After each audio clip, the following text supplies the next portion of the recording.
ರಾಜೀನಾಮೆ ಕೊಟ್ಟ ಮೇಲೆ ಪ್ರತಿಕ್ರಿಯಿಸೋದು ಸೂಕ್ತ. ಕೊಡ್ತಾರೆ ಅನ್ನೋ ಸುದ್ದಿ ಇದೆ.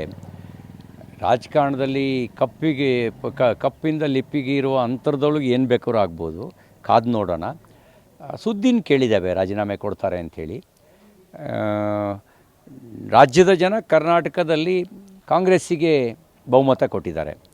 ಕಾಂಗ್ರೆಸ್ಸು ಜನರ ಅಪೇಕ್ಷೆ ನಿರೀಕ್ಷೆಗೆ ತಕ್ಕಂತೆ ಕೆಲಸ ಮಾಡ್ತಿದೆಯಾ ಅನ್ನೋದು ಒಂದು ದೊಡ್ಡ ಪ್ರಶ್ನಾರ್ಥಕ ಚಿಹ್ನೆ.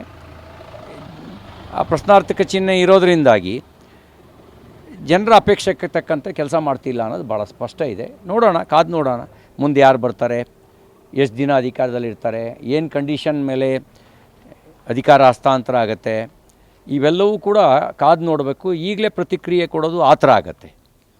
ದಲಿತ CM ಕೂಗು ಕೂಡ ಇದ್ದಂಥದ್ದು ಮತ್ತೀಗ DK ಶಿ ಅವರು ಕಳೆದ 3 ದಶಕಗಳಿಂದ ಮೂಗಿಗೆ ಮೊಳಕೈಗೆ ತುಪ್ಪ ಸವರ ಕೆಲಸ ಮಾಡ್ತಾನೆ ಬಂದಿದ್ದಾರೆ.